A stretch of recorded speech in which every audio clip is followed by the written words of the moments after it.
자, 오늘 밤 미국 시장에 대한 포인트를 한번 잡아볼게요. 내일을 위한 준비를 해보겠습니다. 오늘은 미래에셋증권 김석환 선임연구위원과 함께하도록 하겠습니다. 위원님 안녕하세요.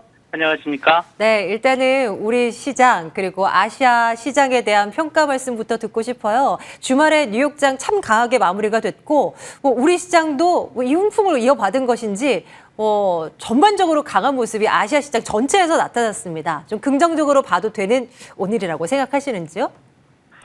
네, 아무래도 지난 금요일에 발표가 됐었던 미국의 소비 심리 부분들이 상당히 잘 나오면서 위험 자산에 대한 선호 심리가 강화되지 않았나 생각이 듭니다. 특히 미국 같은 경우에는 소비와 관련한 경제에서 소비가 차지하는 비중이 워낙 높다라고 하는 사실을 이미 주지하고 계실 텐데요. 지난 금요일에 발표가 됐던 6월 소매 판매 같은 경우에는 전월 및 시장 예상을 크게 상회했었고요. 특히 제가 주목했던 부분이 7월 미시건대 소비자 기대 조사였는데요. 이 부분에서 미시건대 소비자 심리 지수가 잠정치가 발표가 됐는데 이전 및 예상치를 상회를 했고요. 특히 지난 6월 FOMC 회의에서 키가 됐었던 이 기대 인플레와 관련한 부분도 점차 둔화되는 모습이 좀 나오면서 시장의 투자 심리 형성에는 상당히 긍정적으로 좀 작용을 했다라고 보여집니다. 또 하나는 실물 경제 지표 중에서 산업 생산이라든지 그리고 7월 뉴욕주 제조업 지수가 상당히 좀 잘 나오는 모습들이 전반적으로 투자 심리를 강화하는 모습으로 좀 나타났다라고 보시면 되겠고, 이런 부분들이 실제 달러 강세가 일정 부분 누그러지는 데 좀 영향을 미쳤다라고 생각이 되고요. 금일 앞에서 브리핑해 주셨던 것처럼 우리나라 시장에서는 달러 원 환율이 10원 넘게 하락하는 모습을 좀 보이면서 외국인들의 순매수 강도가 상당히 긍정적으로 유입되는 모습이 나타나면서 코스피, 코스닥, 특히 코스피의 강세가 눈에 띄게 나타났다라고 보시면 될 것 같고요. 이와 더불어서 아시아 증시, 중국, 특히 중국 본토뿐만이 아니라 항생지수 같은 경우에는 시가총액 비중이 큰 테크 또는 플랫폼 기업들의 주가 상승세가 두드러지게 나타나면서 항생지수가 현재 2% 넘게 상승하는 모습을 좀 보이고 있습니다. 아주 흐뭇한 그림인 것 같아요. 이런 흐름이 내일도 좀 이어져야 할 텐데 말입니다. 그러게 이번 주에 또 챙겨야 할 변수들이 너무나 많잖아요. 이벤트들 중에서 22 통화정책회의 눈여겨보라라는 기사들을 오늘 참 많이 봤고요. 또 일본 쪽에서야 혹여나 통화정책이 좀 바뀌지는 않을까? 그럴 가능성이 낮다고나 하나 그래도 한번 봐야 된다 이런 시각도 있고, 중국 쪽에서도 사실상 기준금리인 대출 우대금리를 발표하는 이번 주간이기도 하고요. 다양한 통화정책들의 각국의 통화정책을 좀 확인할 수 있는 주간이 될 것 같은데요. 어떤 좀 분석을 하고 계십니까? 네, 방금 말씀해 주신 바와 같이 일단 저는 달러와 방향성에 주목할 필요가 있다라고 말씀드리고 싶습니다. 실제 달러화가 강세가 되게 되면 신흥국 통화, 즉 이머징 마켓 쪽에서의 약세 기조가 이어질 수밖에 없고 그 시장에서의 외국인 자금 이탈이 본격화될 수밖에 없다는 측면에서 달러의 방향성이 좀 중요하다라고 말씀 좀 드리고 싶고, 오늘 여러 언론에서 나온 내용들이 이번 주 목요일에 예정되어 있는 22 통화정책 회의에 주목해야 된다라고 포인트를 준 부분도 역시 이 달러와 방향성에 영향을 미치기 때문에 그렇다라고 보시면 되겠습니다. 일단 달러 인덱스를 구성하는 주요 6개 통화 중에 유로화의 비중이 56%이기 때문에 오히려 더 22 통화정책 회의가 중요하다라고 볼 수가 있겠는데요. 이미 지난 5월 크리스틴 라가르드 ECB 총재가 이번 7월에 25bp 인상을 하겠다라고 밝힌 상황이기 때문에 25bp 이상의 기준금리 인상은 나오지 않을 가능성이 꽤 높다라고 보면 될 것 같습니다. 그런 측면에서 본다라고 하면 22 통화정책 회의가 끝나고 난 후에 예정되어 있는 라가르드 총재의 기자회견에 좀 더 주목할 필요가 있을 것 같은데요.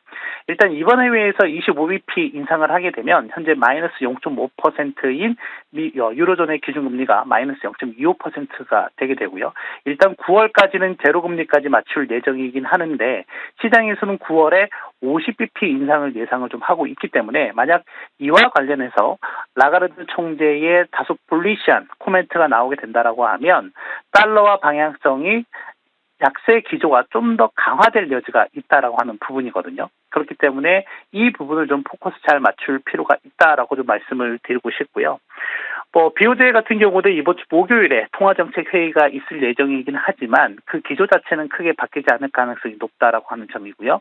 그 수요일 같은 경우에는 중국의 LPR 금리 결정이 있기는 하는데 지금 글로벌 전체적으로 긴축 통화정책을 유지하고 있는 가운데 중국 같은 경우에는 다소 완화적인 아무래도 지난주에 발표가 됐던 2분기 경제 성장률도 좀 다소 부진하게 나오기도 했었고 그렇기 때문에 부양책에 대한 기대가 좀 상당히 크다라고 하는 점에서 이 LPR 금리 수준을 크게 크게 하락시키거나 그럴 여지가 좀 크진 않긴 하지만 이런 부분들에 대해서는 좀 부양책에 대한 기대감은 여전히 유효하다라고 보면 될 것 같습니다.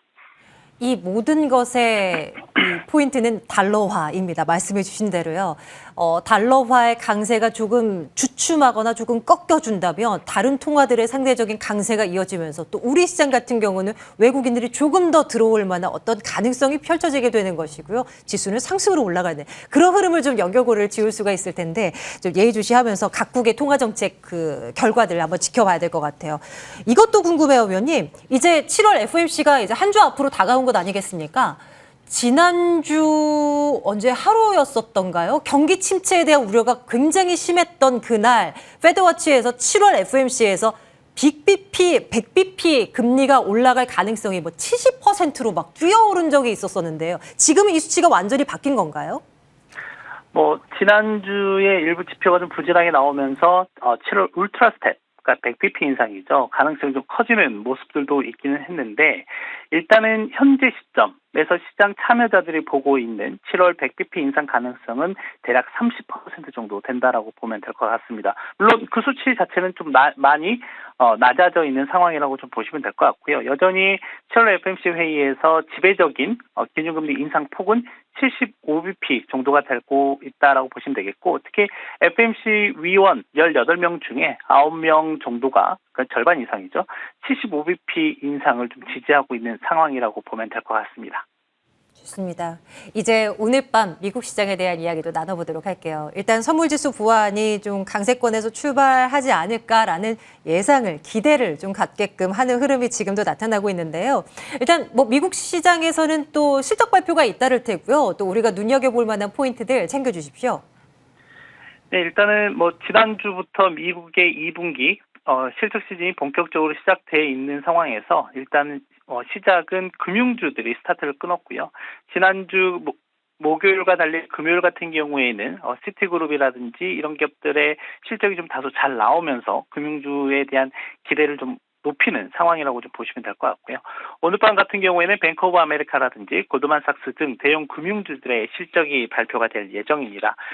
그리고 또 하나는 이제 이번 주부터 보면은 S&P 500 내의 주요 기업들의 실적이 발표가 될 예정인데 특히 내일 같은 경우에는 국내 투자자들이 좀 많이 보유하고 있는 넷플릭스라든지 그리고 수요일에는 테슬라와 같은 기업들의 실적 발표가 있을 예정이기 때문에 이번 주부터가 좀 중요한 구간이다라고 보시면 될 것 같고 특히나 전방위적으로 경기 침체에 대한 특히 미국의 경기 침체에 대한 우려가 커져 있는 상황에서 기업 이익 추정치 같은 경우는 여전히 견고한 모습을 좀 보이고 있는 상황이거든요. 그렇기 때문에 향후에 이 기업들의 이익 추정치가 얼마만큼의 조정이 되는지 그리고 그에 따라서 시장이 얼마만큼 선반영을 했던지 또는 그에 따라서 반응을 하는 부분들이 이번 주 증시에 좀 중요한 포인트가 될 가능성이 높다라고 보고 있습니다. 위원님, 국제유가에 대해서는 어떤 전망이 가능할지도 좀 궁금해요. 일단 바이든 대통령은 중반국가 순방에서 아무런 성과 없이 이제 돌아온 것으로 우리가 전해졌고, 하지만 또 코로나 재확산으로 인해서 수요 자체는 주춤할 것이다. 이런 이야기들 속에서 유가가 추가적으로 급등하기는 어려울 것이다. 이런 이야기들도 나오거든요. 방향을 우리가 좀 어떻게 내다봐야 될까요? 네, 유가 같은 경우에는 이제 두 가지 측면에서 접근을 해봐야 될 것 같습니다. 저희가 보통 가격이라고 하는 부분은 수요와 공급 측 부분에서 같이 결정을 하기 때문에 결국 이제 수요라고 하는 부분은 방금 말씀해 주셨던 것처럼 경기 침체에 대한 우려 확대라든지 또는 코로나 재확산에 따른 중국의 특히 봉쇄 조치 이런 영향으로 인해서 수요가 둔화할 것이라고 하는 부분이 하나가 있고요. 또 하나는 산유국들이 정말 예상대로 원유 증산을 잘 하고 있느냐에 대한 부분인 것 같은데 저는 일단 이 두 부분 같은 경우가 약간 콜라보를 하면서 유가 하락을 좀 견인을 하고 있다라고 좀 보고 있는 상황이거든요.